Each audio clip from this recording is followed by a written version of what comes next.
지난주 증평에서 진도 4의 지진이 발생했습니다. 인근 주민들은 잠에서 깰 정도로 흔들림을 느꼈다 이렇게 말하기도 했는데요.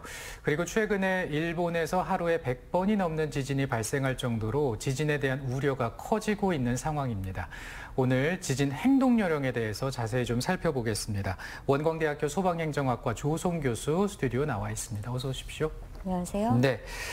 지난 25일 새벽이었습니다. 증평에서 진도 4의 지진이 발생했습니다. 주민들은 잠에서 깰 정도로 흔들림이 있었다 이런 얘기도 있었어요. 네, 새벽 시간이었는데요. 25일에 증평에서 규모 2.2 지진이 발생했습니다. 네. 증평 지역에서 이 정도 규모의 지진이 관측된 것은 처음이라고 하는데요. 그 증평군 북동쪽의 7km 지역에서 발생한 것이고 깊이로 따지면 그 진원이 7km 이하 지역이었다고 하는데요. 네네. 흔들린 정도로 따지면 말씀하신 것처럼 충북 지역에서는 최대 4 정도의 흔들림, 진도로는 4 정도, 그리고 충남 지역까지로 보면 최대 2까지 나타나고 있었습니다. 네.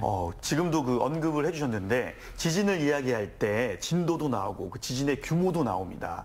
그래서 그 진도와 규모 어떻게 다른지가 좀 궁금한데요. 네, 지진이 발생하면 이렇게 규모가 얼마다 혹은 뭐 인근의 진도가 얼마였다 이렇게 말씀을 하시는데 네. 규모라는 것은 이제 지진이 했을 때 지진이 가지고 있는 절대적인 에너지의 양입니다. 크기의 절대치인 거죠. 그래서 방출된 진동 에너지를 정량화해 놓은 것이기 때문에 지역에 상관없이 사실상 똑같은 숫자가 발표가 되게 되는 것입니다. 네, 네. 그리고 진도라는 것은 장소마다 느껴지는 상대적인 흔들림의 크기이기 때문에 이 지역마다 조금 편차가 있을 수 있죠. 그래서 규모는 측정할 때 우리가 지진계에 기록되는 이 지진파의 진폭, 진앙, 거리 이런 것들을 합산해서 이렇게 계산을 하게 되는데요. 규모라는 것은 이렇게 길이나 질량처럼 아주 절대적인 물리적 개념이 아닙니다. 그래서 단순하게 이제 약속된 계산 단위라는 점에서 좀 차이가 있고요. 그래서 방법상으로는 좀 다양한 방법이 있을 수 있습니다. 그래서 측정하는 종류가 이름이 조금 다른 경우들이 있어요. 네. 혹시나 규모라고 불렀는데 숫자가 서로 다르다라는 것은 측정 방식이 다르다라고 이해를 하시는 것이 좋겠습니다. 우리가 통상 쓰고 있는 이 규모 크기는 리터 규모를 쓰고 있는데요. 처음으로 이 지진 규모의 개념을 도입한 그 지진학자의 이름을 따서 만든 것입니다. 찰스 리히터가 처음 고안한 방식이다라고 해서 리히터 규모라고 부르는데요. 진도는 상대적으로 이제 각 지역별로 조금 다르다라고 말씀드렸는데 네네. 흔들림의 정도를 나타내는 말이기 때문에 진원지에서 멀어지면 흔들림 최초에 발생한 지점에서 멀어지면 멀어질수록 당연히 이 흔들림의 정도가 좀 덜 느껴질 수밖에 없겠죠. 그래서 숫자 차이가 나타날 수 있습니다. 우리나라의 경우에는 1에서 12까지 12단계로 나타나는 수정 메리칼리 진도 계급을 사용하고 있습니다. 네, 그렇군요. 그리고 이제 최근에 우리 국민들이 궁금해하는 것 가운데 하나가 일본의 대지진설입니다. 보도에 따르면은 하루에 100번의 지진이 있었고 또 닷새 동안 400번의 지진이 발생했다 이런 얘기도 있는데요. 7월에 일본의 대지진설 전문가들은 이에 대해서 어떻게 보는지 궁금합니다. 네, 저도 이제 그런 보도 봤는데요. 네. 이게 일본에서 조금 유명해진 소설 만화라고 하더라고요. 네. 이게 1999년에 이제 작가의 예지몽을 토대로 해서 이런 그 작품을 썼다라고 하는데 이게 2011년에 있었던 동일본 대지진을 암시하는 듯한 그 장면이 나오면서 네. 좀 화제가 됐던 걸로 나오고 또 최근에 나온 완전판에서는 2025년 7월에 대지진이 발생할 것이다 이런 이제 예고가 나왔다고 해서 화제가 되고 있다고 하는데요. 이 여기서 말한 이 배경이 되는 지역이라는 곳이 실제로 100년에서 150년 주기로 대지진이 발생하는 난카이 해곡이라는 지역입니다. 네. 시즈오카현 앞바다에서 시코쿠 남부 그리고 규슈 동부 해역으로 이어지는 그 일본 지역에서 본다면 남서쪽으로 뻗어 있는 해저 협곡인데 필리핀판이 일본판으로 이렇게 파고들면서 생기는 세 개의 단층이 여기 900km 길이로 거대한 협곡을 이루고 있는 지역입니다. 이 지역에서는 그 지금 말씀드렸던 100년에서 150년 주기를 따져본다면 앞으로 30년 안에 지진 발생 확률, 대지진의 발생 확률이 80%에 이르는 것으로 일본 정부가 분석을 하고 있고요.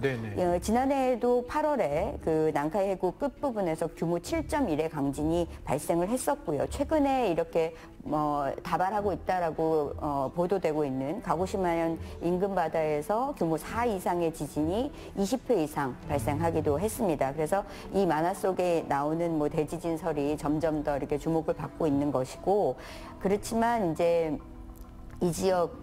이 지역은 그 배경상 그 이런 뭐 설과 무관하게 과거부터 이렇게 난카이는 대지진 우려 지역으로 아주 이제 알려져 있는 지역이고요. 최근에 이런 관측들, 특히 이제 관찰되고 있는 지진의 규모들이라든지 빈도를 볼 때도 지금 당장 지진이 발생해도 이상한 일이 아니다라고 보는 것이 전문가들의 한결같은 분석입니다. 특히나 이 난카이 해곡 최남단 지역, 여기가 100년, 150년 주기로 발생하는 대지진 우려가 있는 최고의 지역이라고 이제 입을 모으고 있고요. 이렇게 이제 한 자리에서 아까 말씀드렸듯이 뭐 4 이상 규모가 이제 20회 이상 난다, 이렇게 빈발한다는 것은 굉장히 이제 이례적인 것이라고 할 수가 있습니다. 그래서 지진 시기나 예측을 한다는 것, 그 시기나 특히 규모를 예측한다는 것은 굉장히 이제 어려운 일이기는 하지만 과도한 공포심을 유발한다든지 하는 것보다는 여기가 이제 우려 지역이다라는 것을 우리가 인식을 하고 지속적인 대비를 하는 것이 오히려 필요한 시점이라고 할 수가 있겠습니다. 네. 그 문제는 그 일본에서 지진이 발생하게 되면은 그 우리나라에 대한 그 피해도 굉장히 좀 중요할 것 같은데요.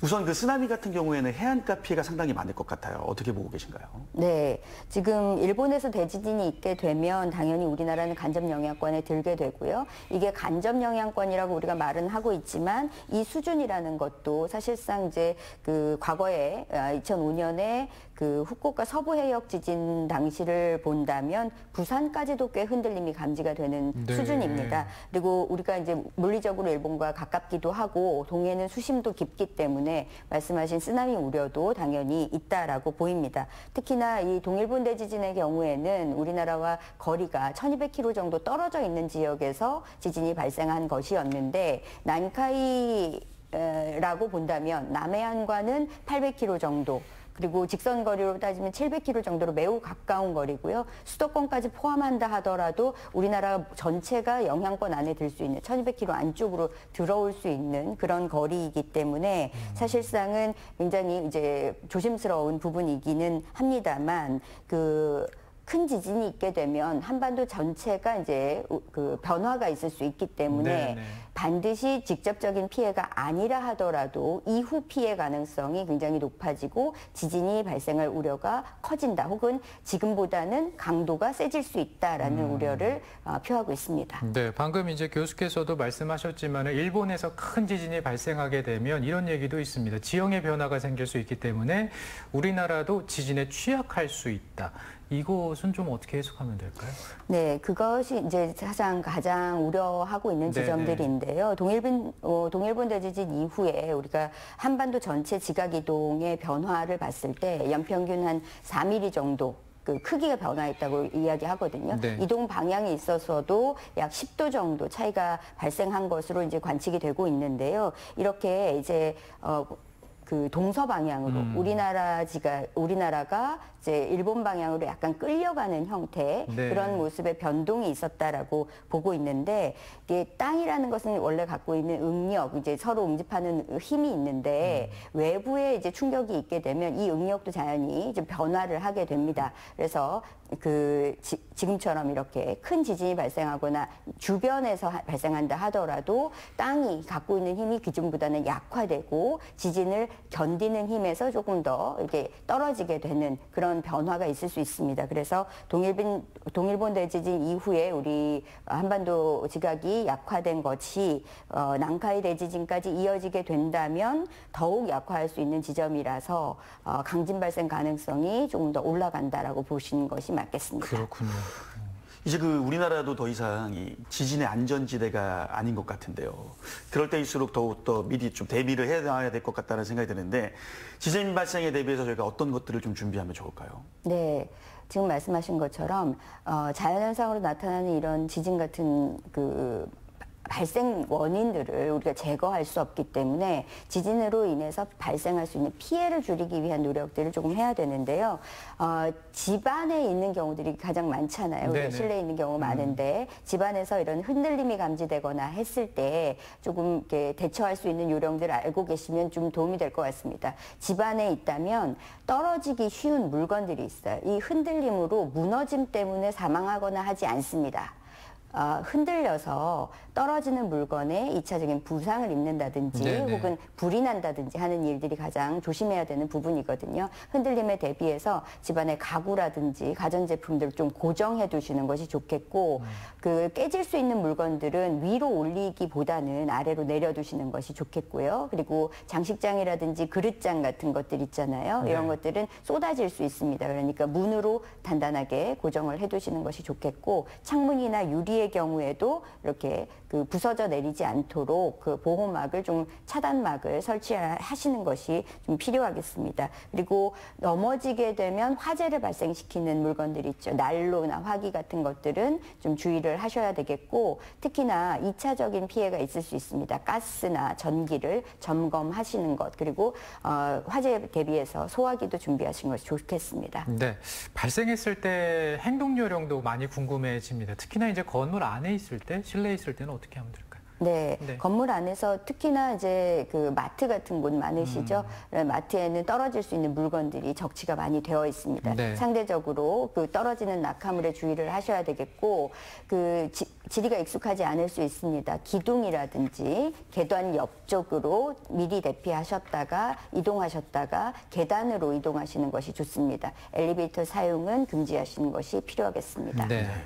이동 수단에 있을 때도 행동 요령이 좀 궁금합니다. 뭐 자동차를 타고 있거나 아니면 기차 그리고 지하철 이럴 때는 어떻게 해야 될까요? 네, 운전하고 계신 경우라고 한다면 일단 몸을 피해야 되니까요. 차량을 갓길 쪽으로 오른쪽으로 이동해서 세우시고 정차하시더라도 키는 꽂아 두신 상태로 몸을 빠져나오는 것이 좋겠고요. 라디오라든지 이렇게 정보 청취를 계속해서 하셔야 되는데 최근에는 핸드폰으로 많이 그런 정보를 얻으시는데 네. 핸드폰의 경우에는 전파를 못 받게 되거나 배터리가 소진이 되면 무용지물이 될 수 있습니다. 이런 경우에 핸드폰만 믿고 있다가는 패닉에 빠질 수 있는 가능성이 있으니까 원시적인 전달 수단, 방송이라든지 아니면 확성기 이런 음성 이런 것들도 좀 주의 깊게 들으셔야겠습니다. 네, 지진 완벽하게 대비할 수는 없습니다. 하지만 오늘 알아본 것들 꼭 기억을 해 두시면 좋겠고 대비 잘 하셨으면 좋겠습니다. 우리나라도 지진에 안전하지 않다라는 것도 기억해 주시기 바랍니다. 오늘 조성 교수와